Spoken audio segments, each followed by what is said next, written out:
Good morning dear students.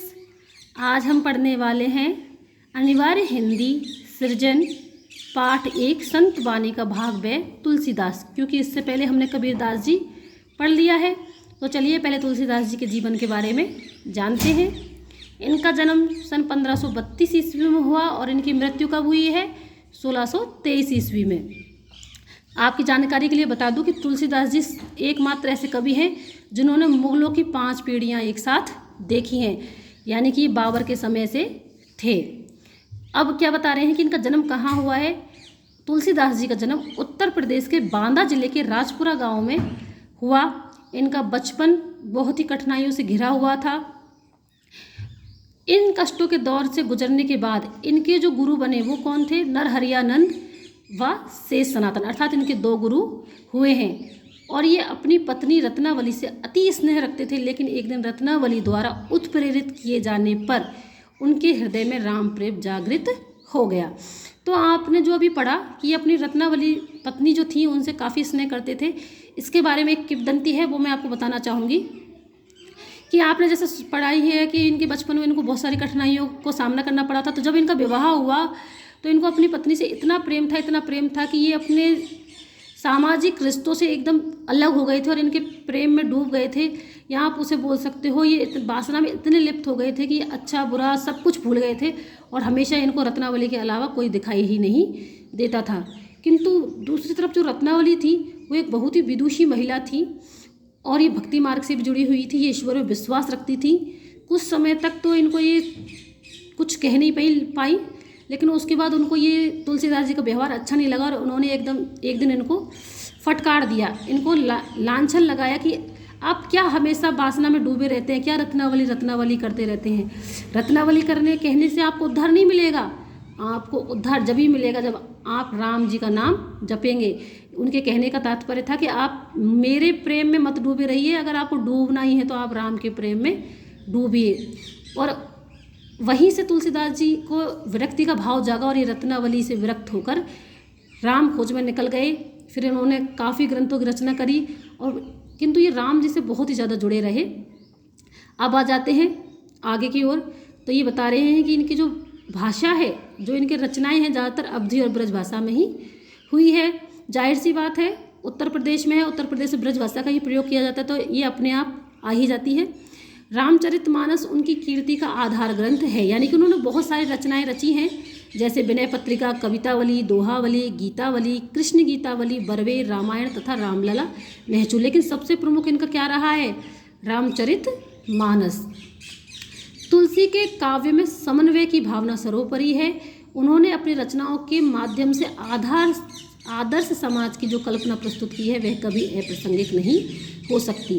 क्या बोल रहे हैं? उन्होंने अपनी रचनाओं में क्या दिखाया है? एक आदर्श समाज की कल्पना दिखाई है। आदर्श समाज एक ऐसा समाज जिसमें हर कोई अपने रिश्तों के महत्व को समझे, ईश्वर के प्रति अपना कर्तव्य समझे। इसका सबसे अच्छा उदाहरण आपके रामचरितमानस है, जिसमें दिखाया गया है कि एक आदर्श राजा कैसा होना चाहिए, एक आदर्श बेटा कैसा होना चाहिए, एक आदर्श पुत्र कैसा होना चाहिए, एक आदर्श पिता कैसा होना चाहिए, एक आदर्श पत्नी कैसी होनी चाहिए, एक आदर्श स्त्री कैसी होनी चाहिए। ठीक है। अब क्या बोल रहे हैं कि ये तो हुई उनकी अन्य रचनाओं के बारे में, उनके जीवन के बारे में बातें।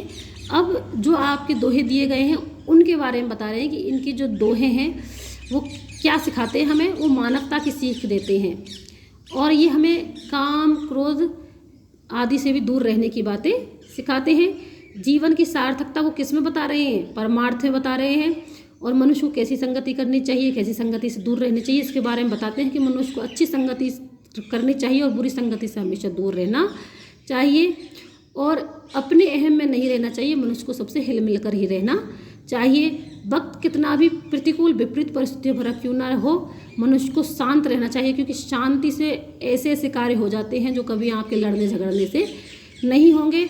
बुरे समय में मनुष्य को धीरज से, धर्म से, विवेक से, साहित्य से, साहस से, सत्यव्रत व परमात्मा से जुड़ाव रखना चाहिए, भरोसा रखना चाहिए। चलिए अब हम आ जाते हैं अपने दोहों की ओर। प्रथम दोहा, काम क्रोध मद लोभ रत ग्रह आसक्त दुख रूप, ते किमि जानहि रघुपति मूढ़ परे भव कूप। काम, काम वासना, क्रोध, गुस्सा, मद, नशा, लोभ, लालच, रत, डूबे रहना। ग्रहासक्त, गृहस्थी में डूबे रहना। दुख रूप, ये दुख के रूप हैं। ते किमी, वे किस प्रकार, जा नहीं जान सकते हैं रघुपति ईश्वर को। मूढ़, मूर्ख, परे पड़ जाते हैं। भवकूप, संसार रूपी कुएं में। काम, क्रोध, मद, लोभ, रत, गृह आसक्त, दुख रूप। कवि तुलसीदास जी क्या कह रहे हैं कि हे मनुष्य, यदि तू काम, काम वासना, क्रोध, गुस्से, मद, नशा, लोभ, लालच आदि में डूबा रहेगा तो ये सब दुख के ही एक रूप हैं। ते किमी जान नहीं रघुपति, तो तू किस प्रकार रघुपति ईश्वर को जान सकता है। मूढ़, परे, भवकूप, तो ऐसा मनुष्य संसार रूपी कुएं में ही डूबा रह जाता है। यानी कि यहाँ एक रूपक अलंकार का प्रयोग किया गया है। आपकी जानकारी के लिए बता दूं कि ये दोहा उनके जीवन से ही प्रेरित है। जैसे कि अभी आपको मैंने बताया कि वो स्वयं भी पहले गृहस्थी में डूबे हुए थे, काम वासना में डूबे हुए थे और तब उनको किसी भी चीज़ का ज्ञान नहीं था। लेकिन जैसे ही उन्होंने राम में अपनी लगन लगाई वैसे ही वो गृहस्थ आश्रम आदि से विरक्त होकर राम में ही डूबकर रह गए। तो वो मनुष्य को भी यही कहना चाह रहे हैं कि हे मनुष्य, यदि तू काम, क्रोध, मद, लोभ आदि में डूबा रहेगा, गृहस्थी में डूबा रहेगा तो ये तेरे दुख के कारण बने रहेंगे और तू ऐसे में किसी भी प्रकार ईश्वर को नहीं जान पाएगा और तू इस संसार रूपी कुएं में डूबा ही रहेगा। अर्थात यदि तुझे अपना उद्धार चाहिए, मोक्ष चाहिए तो इन सब काम, क्रोध, मद, लोभ में को छोड़कर ईश्वर में भी अपने मन को लगा। चलिए दूसरे दोहे की तरफ बढ़ते हैं। कहिवे कहम रसना रची, सुनवे कहम किए कान, धरिवे कहम चित हित सहित, परमार्थ ही सुजान। क्या कह रहे हैं? इसकी भाषा बड़ी अच्छी है और कहने को भी बहुत अच्छा है दोहा। इसमें वो क्या कहना चाह रहे हैं? तुलसीदास जी कह रहे हैं रसना अर्थात जीव, रची अर्थात निर्माण किया है, कान तो आप जानते ही हैं, सुनवे अर्थात सुनने के लिए, धरवे अर्थात धारण करना चाहिए, चित मतलब हृदय, परमार्थ दूसरों की भलाई, सुजान मतलब विद्वान। क्या कह रहे हैं कि हे मनुष्य, हमारी जीव की रचना किसके लिए की गई है? बोलने के लिए। हमारे कानों की रचना किसके लिए की गई है? सुनने के लिए। और हमारा हृदय किसके लिए बनाया गया है? हित धारण करने के लिए अर्थात दूसरों की भलाई को धारण करने के लिए। और जो सुजान व्यक्ति हैं, जो विद्वान व्यक्ति हैं, वो जानते हैं कि दूसरों की भलाई में ही अपनी भलाई है या अपना भी उद्धार है। एक बार पुनः तुलसीदास जी कहते हैं कि हे मनुष्य, तेरी जीभ की रचना अच्छा बोलने के लिए की गई है, तेरे कानों की रचना अच्छा सुनने के लिए की गई है और जो तेरा हृदय है इसको दूसरों की भलाई के लिए बनाया गया है, या इसमें तू दूसरों की भलाई को धारण कर। इस बात को विद्वान व्यक्ति जानते हैं कि परमार्थ दूसरों की भलाई में भी अपने जीवन का भी उद्धार है। चलिए आगे बढ़ते हैं। तुलसी भलो सुसंगते, पोंच कुसंगति सोई, नाव किन्नरी तीर असी, लोह बिलोक ही लोई।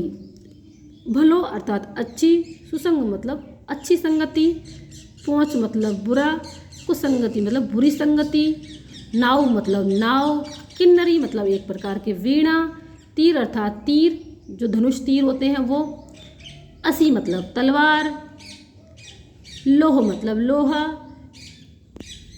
बिलोकहु बनाई जाती है। तो चलिए एक बार इसका अर्थ स्पष्ट कर लेते हैं।